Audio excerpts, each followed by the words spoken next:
자, 제3절 체포와 감금죄입니다. 자, 노트를 펴봐야 되겠죠? 노트 펴봅니다. 자, 체포와 감금죄에는 체포 감금죄가 있고 존속이 있고요. 중체포 감금죄가 있습니다. 자, 그리고 특수가 있고 상습범이 있네요.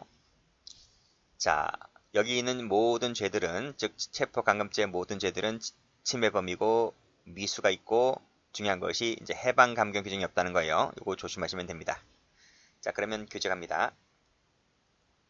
자, 서론. 자, 신체 활동의 자유죠. 특히 장소 선택의 자유다. 무슨 말이에요? 내가 떠날 자유가 있는데 떠나지 못하게 하는 거죠. 체포와 감금은. 자, 침해범이고 미수가 있다. 그리고 계속범이다. 이거 알아두시고 계속범, 밑줄짝. 판례 뒤에 나올 겁니다. 방금 말씀드렸듯이 해방 감경 규정이 없습니다. 자, 전문가입니다. 사람을 체포 감금했을 때 성립하는 조항이고요. 자, 객체 갑니다. 객체는 사람인데 이때 사람은 잠재적 신체 활동의 자유를 가진 자이면 됩니다. 자, 수면자, 명정자, 정신병자, 불구자는 됩니다. 여기서 정신병자 판례 있습니다. 뒤에 나올 겁니다. 자, 출산 직후 영어는 안 되고, 자, 체포를 보죠. 체포. 체포는 신체에 대해서 직접적 현실적 구속을 가하는 것이죠. 그쵸? 자, 2번 체크. 자, 2번 출제된 적이 있었는데, 사람을 협박해서 어떤 장소에 출두하게 하는 것, 즉 검찰이나 경찰에 불러내는 거 있죠. 이것은 강요인 거지 체포라고 하지 않습니다. 자, 수단에는 제한이 없어요. 무형적 밑줄 그시고 그리고 부작이 됩니다. 간접정범 됩니다. 그 사례 읽어보시고요. 자, 감금은 장소적 제한이죠. 그래서 지붕에 올라간 사람의 사다리를 치운다. 그리고 목욕하는 부녀의 옷을 숨겨서 나오지 못하게 한다. 강제로 차에 태우고 질주한다. 질주 동그라미. 요 질주 판례 있습니다. 자, 수단엔 제한이 없죠. 역시 무형적 되고요. 자, 수치심, 공포심 된다는 판례 있습니다. 부작이 됩니다. 그리고 역시 간접됩니다. 자, 판례 봅니다. 감금 행위는 물리적 장애를 사용하는 경우 당연히 되고요. 빨간색으로 공포심 됩니다. 자, 밑에 판례 갑니다. 밑에 판례 보면 여기 나와 있죠. 물리적 유형적 장애뿐만 아니라 심리적 무형적 동그라미 칩니다. 자, 넘겨보세요. 자, OX 판례 나와 있죠. 여기. 자, 경찰서 밖으로 나가지 못하도록 하는 유형 무형의 억압이 있었다면 무형 동그라미 됩니다. 감금. 겁 동그라미 됩니다. 그쵸? 겁을 먹고 그것을 나가지 못하도록 했지? 감금입니다. 공포심 됩니다. 이건 뭐지? 봉쇄? 봉쇄는 유형적 방법이잖아. 그쵸? 물질적 유형적 방법이라서 이건 당연히 되는 거고요. 자, 여기 차에 태웠죠? 차에 태웠고 하차 요구를 했는데 묵살해버리고 운행이 강행되죠? 이 감금입니다. 됐고 나머지는 다음에 보고요. 올라갑니다. 자, 사실관계 볼게요. 채권자 갑 등은 2, 3중으로 하도 급한 현장소장을 만나서 여관에 데리고 갔다. 8일 동안 갇혀있는 동안 여러 차례 폭행을 당하기도 했다. 그 사이에 의뢰처 등이 그 여관을 왕래하였고 같이 스탠드바에 가기도 했고 그치? 같이 사무실에 출입하기도 했다는 거예요. 감금 됩니까? 안 됩니까? 됐지. 여기 여관에 갇혀 있었다며. 그쵸? 됩니다. 중간에 8일 동안 갇혀있는 동안에 중간에 와이프가 왔다 갔다 했고 스탠드바에 술 마시러 가기도 했고 사무실에 가기도 했다는 거야. 언제 동안? 이 8일 동안 갇혀있는 동안에 감금이지 뭐야. 그쵸? 그래서 꺽쇠 2번을 보면 그 행동 자유의 박탈은 반드시 전면적이다 하면 틀려요. 즉 반드시 전면적이란 말이 무슨 말이냐면 8일 동안 외출도 안 시키는 거야. 여관방에 8일도 외출도 안 시키고 그 방에 가둬놓는 거야. 그건 당연히 감금이죠. 감금이기도 한데 중간중간에 밖에 나갔다 왔다 했잖아요. 그것도 감금이라는 거예요. 반드시 전면적이어야 한다 하면 틀립니다. 그 내부에서 일정한 생활의 자유가 허용되어 있었다 손치더라도 그 말이 무슨 말이야? 와이프가 왕래하기도 했고 중간에 놀러 나가기도 했다 그 얘기입니다. 그래도 감금이 된다는 판례입니다.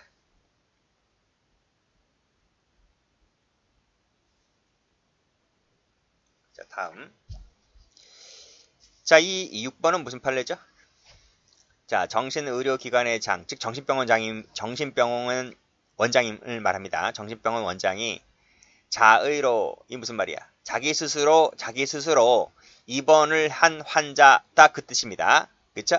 자의로 입원을 한 환자가 퇴원시켜 달라고 요구합니다. 그러면 정신보건법에 따라서 이 병원장은 퇴원을 시켜야 합니다. 그게 법에 있어, 법에. 정신보건법에.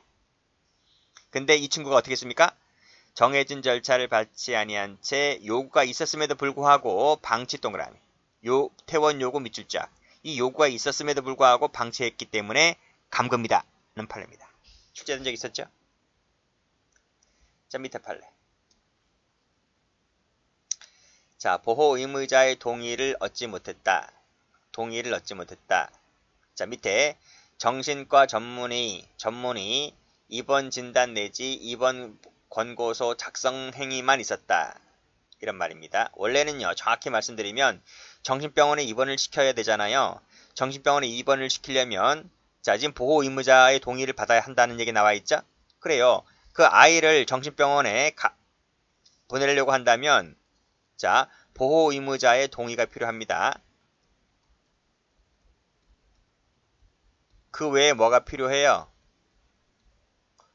플러스 여기 설명하고 있잖아요. 전문의 진단서가 필요하단 말이에요.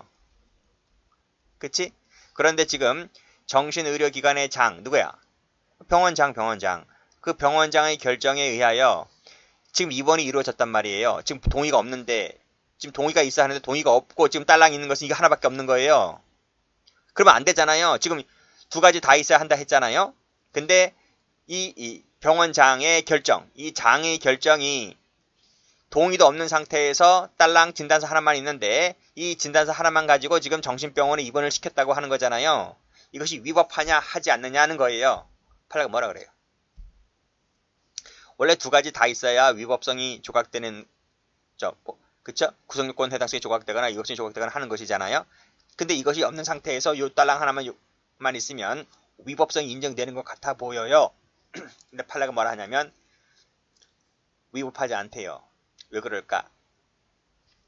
여기 가로 열고 닫고 이러한 사정이 없다면 즉 이 전문의가 사실과 다르게 입원 진단서를 썼거나 또 이 병원장과 짝짝꿍했거나 즉 공동이나 공모를 했거나 그랬다면 몰라도 즉 이 진단서가 짝으로 썼다면 그리고 이 원장과 의사가 짝짝꿍해서 입원시켰다면 그러면 당연히 위법하다 해야 되겠죠. 근데 이 사실관계를 보면 이 판결을 보면 이 병원장과 전문의가 공모한 적도 없고 이 진단서가 진실된 진단서라면 이것이 짝퉁이 아니고 그쵸? 여기 보시면 사실과 다르게 썼다는 말이 아니지? 진실을 기재한 것이라면 요 진단서만 믿고서 병원장이 입원시켰다 하더라도 이것은 감금죄가 되지 않는다 이런 내용입니다. 그래서 요 부분 입원 내지 입원 권고서 작성 행위인데 여기다가 이것은 진실되는 거다 이렇게 필기 해 두시면 되겠습니다. 그래서 세무 치는 것을 여기다 세무 치지 마시고 전문의 작성 행위만인데 전문의만 해도 알겠죠? 이 진단서라는 얘기. 그리고 이러한 사정이 없다면 된다는 것이지 이러한 사정이 있다면 당연히 그것은 위법한 겁니다. 그런 내용으로 의미 파악을 하시면 돼요. 자, 그리고 자, 밑에 2번도 정신병원 얘기인데 정신병원 전문의 갑을 나와 있었죠? 그리고 이제 아이를 강제로 데려가서 입원시켰다라는 부분이라서 공동감금죄로 기소가 되었었는데 자, 보세요. 정신병원에 이렇게 감금이 되려면 즉 이 판례가 얘기하고자 하는 것은 뭐냐면 정신질환자가 되려면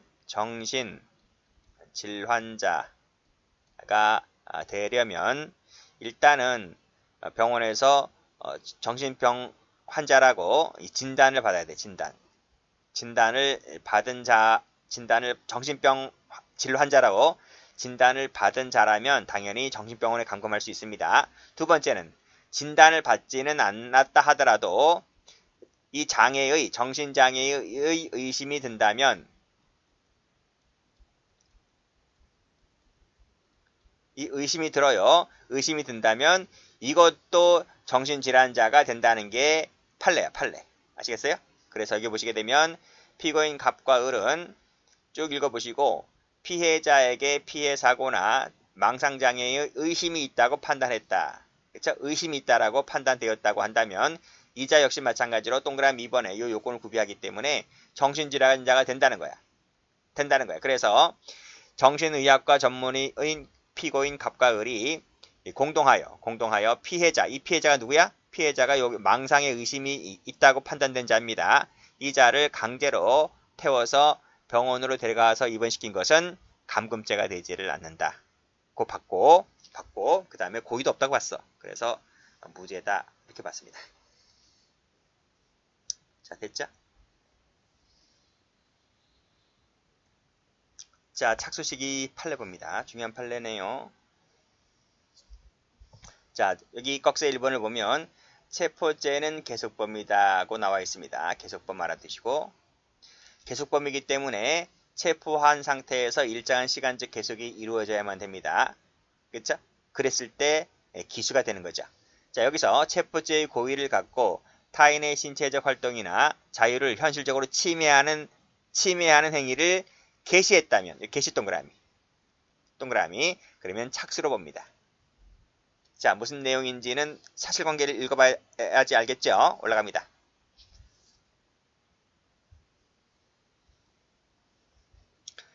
을려가 갑으로부터 강간미수 피해를 입은 후에 집에서 나가려고 하였는데 이게 무슨 말이지? 즉 이놈이 이 을려를 자기 그 오피스텔로 끌어들였어요. 끌어들였고 이제 덮치려고 했는데 미수에 그치고 말한 겁니다. 그러니까 이 여자가 이제 나가려고 하는 거지. 그렇죠? 갑이 을려가 나가지 못하도록 현관에서 거실적으로 을려를 3번 밀쳤다. 3번 밀쳤다 밑줄 자. 이게 바로 뭐야? 이게 바로 밑에 나와 있는 타인의 신체적 활동의 자유를 현실적으로 침해하는 행위를 개시했다고 합니다. 개시했다. 그래서 요 3번 밀쳤다 이 부분이 바로 뭡니까? 체포죄의 착수인 거야. 착수. 을려가 갑을 뿌리치고 현관문을 열고 나와서 엘리베이터를 누르고 기다리는데 갑이 팬티바람으로 쫓아나왔다. 그쵸? 급하기도 했네요.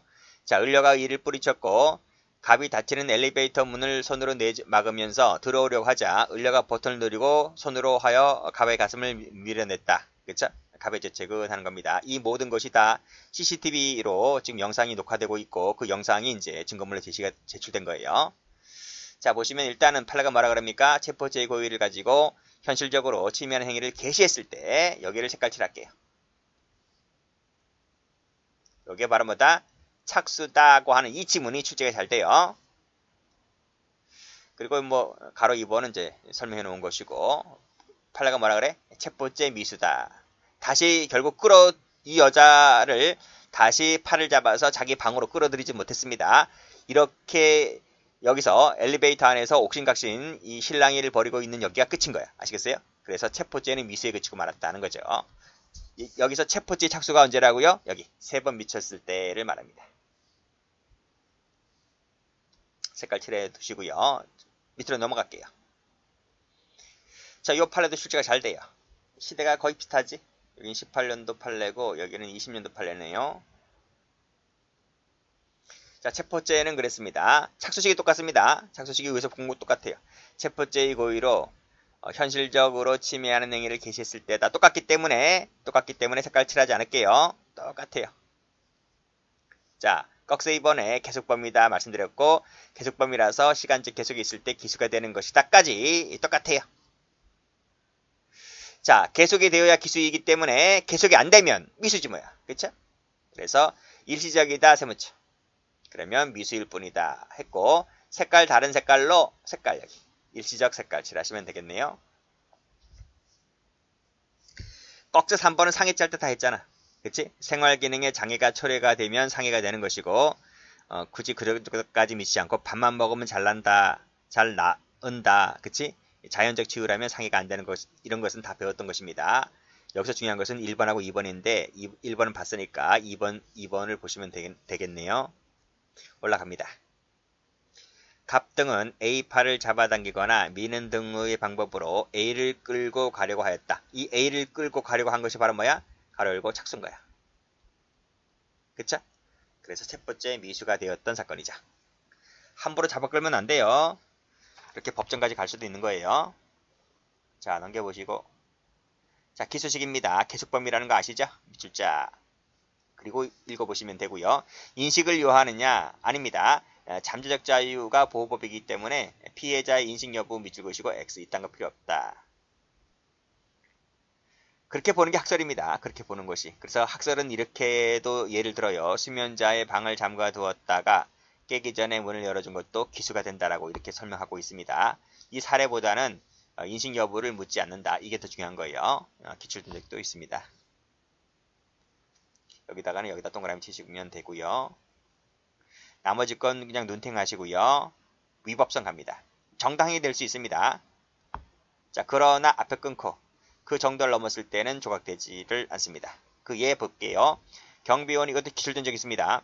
절도범을 체포하여 버릇을 고쳐줄 생각으로 그랬습니다. 가두었다고 했을 때 감금이 됩니다. 감금. 자, 판례. 위법성이 조각되는 판례를 볼게요. 안 되는 거니까 세무쳐 볼까요? 야간 도주 방지라는 목적 때문에. 그렇죠? 그리고 뭐 24시간, 48시간 동안 감금한 것이 아니라 취침 시간 중에 한해서만 수료문을 시정 조치를 했기 때문에 이것은 정당 행위로 보았다는 판례. 두 번째로서 역시 어머니 의뢰 및 승낙이 있었죠. 그렇죠? 보호자의 의뢰 승낙이 있었고 그 아이가 정신병자였었어요. 그래서 역시 마찬가지로 24시간, 48시간 가둔 것이 아니고 야간에 한해서만 시정 조치를 했다는 겁니다. 그것도 3일에 한해서만. 야간에 한해서는 감금했고 주간에는 감금하지 않았었어요. 그래서 보호자의 동의가 있었다는 점, 그리고 24시간이 아니라 야간에 한해서만 그랬다는 점, 그것도 몇 달씩 그랬다는 것이 아니고 3일간에 한해서만 그랬다는 것 등이 참작되어서 역시 위법성이 조각된다고 본 판례입니다. 쉬운 판례들이죠. 자, 타제와의 관계가 출제가 잘 돼요. 자, 이 판례 출제 잘 됩니다. 첫 번째 판례, 두 번째 판례, 세 번째 판례, 전부 다 출제가 잘 되는 판례입니다. 네 번째 판례, 전부 다 A급 판례들입니다. 이 네 개의 판례를 다 합쳐버리면 수십 번 나왔어, 출제가. 자, 볼게요. 자, 이 첫 번째 판례는 중요한 것이 판결 요지만 중요한 것이 아니라 이 사실관계까지 같이 보셔야 돼요. 이 사실관계는 무지무지 중요한 사실관계입니다. 사실관계 볼게요. 갑은 을려의 신고로 형사처벌 받을 것에 불만을 품고 보복하기 위하여 을려에게 자동차에 타라, 이렇게 자동차에 타라, 타지 아니하면 가만히 있지 않겠다라고 협박 동그라미, 협박했습니다. 그리고 강제로 밀어 넣었죠.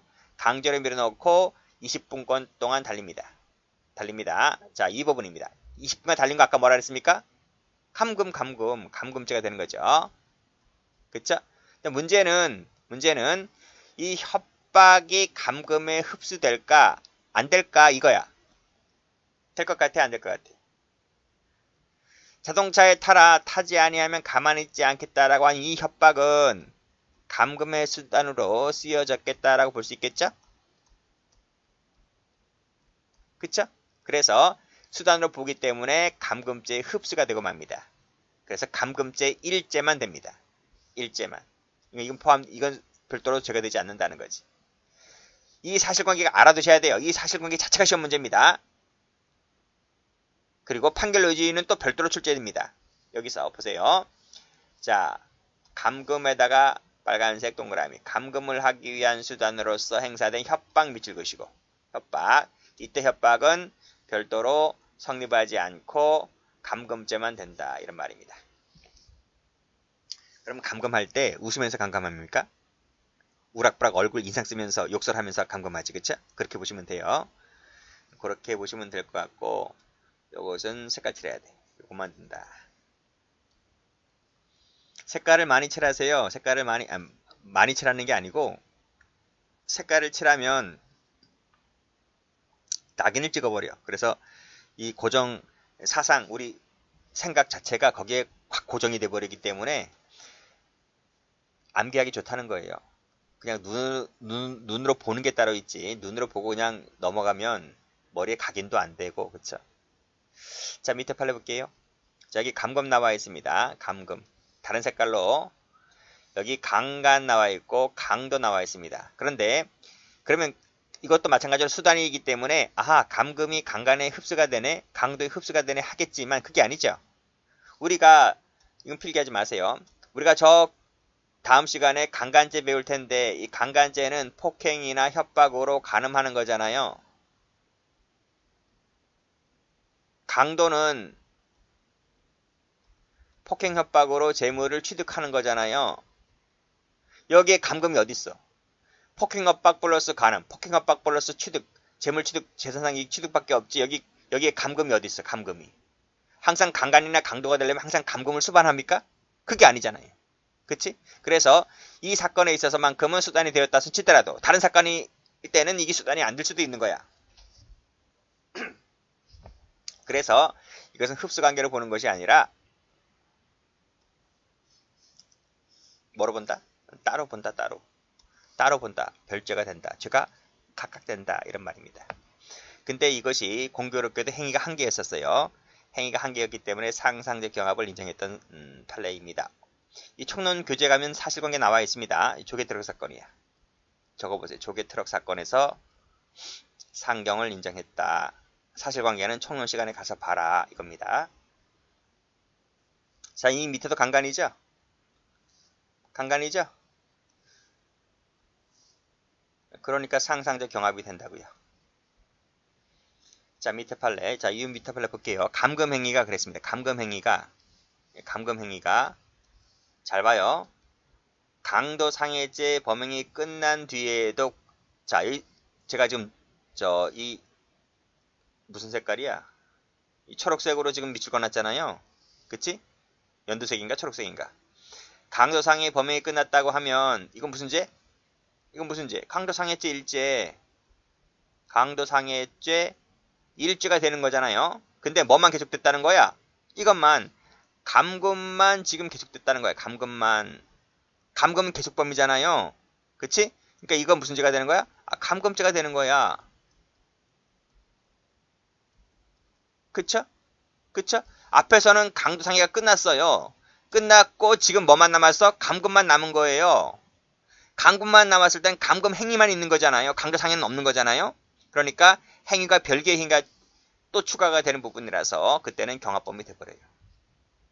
이때는 오로지 감금만 개시가 됐기 때문에 시작됐기 때문에 그래서 앞에 강도상해죄 1죄 뒤에서 감금죄 1죄 그죠?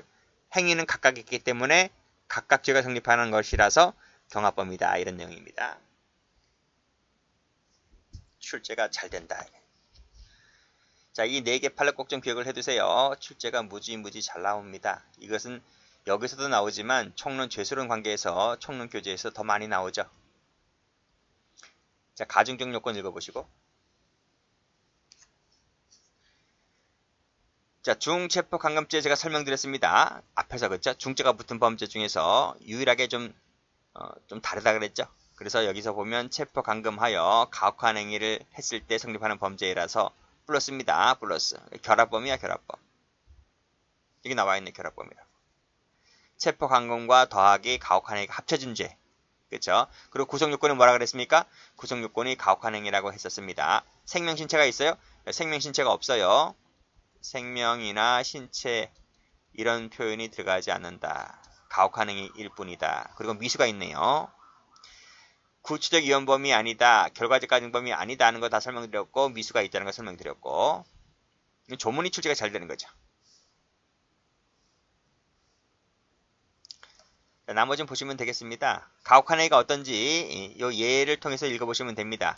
폭행, 협박, 음란, 수면 불허, 의식주 불공급, 발가벗겨 수치심에 일으키게 하는 행위 등을 말하고 미수처벌 조항이 있다는 거 말씀드렸고 뭐 얘까지는 읽어보지 않아도 됩니다. 빨간색으로 공포심은 감금이 될 수 있다고 했었죠. 그렇죠? 그리고 올라가 보시면 자 지하실에 데리고 그렇죠? 거꾸로 매달아 오줌물을 먹이고 쥐도서도 모르게 죽여버린다. 협박하고 얼굴과 전신을 구타하고, 즉 가혹한 행위를 했죠. 이 가혹한 행위 했잖아. 그치? 오줌물도 먹이고 뭐 한다고 말을 했다는 그런 신용의 협박을 했다는 부분, 이게 다 뭐야? 가혹한 행위를 한 거지. 자, 출입에 물리적인 장애가 없었는데도 을은 그 장소를 떠나지 아니하였다. 이것도 뭐지? 이게 바로 공포심인 거죠. 이 감금이란 말이에요. 감금. 중감금죄를 인정했던 판례입니다. 나머지 거 보시고요. 쭉 내려와서 다음 페이지 치사상죄 결과적 가중범인데 판례 보겠습니다. 자, 97년도 4월 5일자죠. 서울까지 강제로 차에 태운 다음에 운전해 갔다. 여기 뭐지? 감금죄지. 그쵸? 끊고 같은 날 8월 15일입니다. 앞에는 4월 5일자고 지금 넉 달 지났습니다. 강제로 승용차에 태운 다음에 겁에 질린 늘려가 차에서 뛰어내려 상해를 입었다. 이거 뭐지? 감금치사지. 치상이지. 지금 날짜 다르죠? 날짜 달라요. 장소도 달라요. 그렇지? 그래서 이것은 각각 죄가 된다. 그래서 경합범이 됩니다. 자, 밑에 판례. 이건 청론교재 인과관계할 때 많이 나오죠? 60km로 진행하였다. 그래서 빠져나오지 못하게 하였다. 이게 뭐지? 감금이지. 내리지 못하게 했다는 것이 감금. 이것을 피하기 위하여 나오려고 하다가 상해리를 입고 사망했다고 했을 때 상당 인과관계 있죠? 그래서 결과적 가중범 성립을 인정합니다.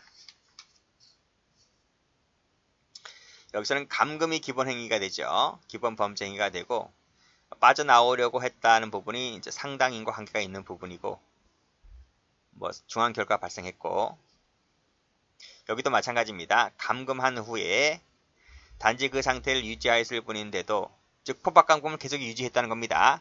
근데 결국 이 아이가 이제 혈액이 통하지 않아서 결국 죽고 말죠. 그랬을 때 감금치사죄 즉 상당 인과관계가 있다는 거예요. 예견 가능성도 인정되고 그래서 감금치사죄를 인정했던 판례입니다. 좀 더 청론교재에 나오는 거죠. 밑에 판례 정신병자 아까 말씀드렸습니다. 감금죄에 객체될 수 있다는 부분 말씀드렸고 17시간 동안 묶어놓으면 여기 혈전이 형성되어서 폐동맥을 맞는다는 점에 대해서 충분히 예견이 가능하죠. 그래서 감금치사죄를 인정했던 판례이고요. 밑에도 감금을 한 다음에 가혹한 행위를 했다. 중감금죄죠. 죽었네요. 중감금치사죄가 되는 것이죠. 자, 이렇게 보시면 됩니다. 여기까지입니다.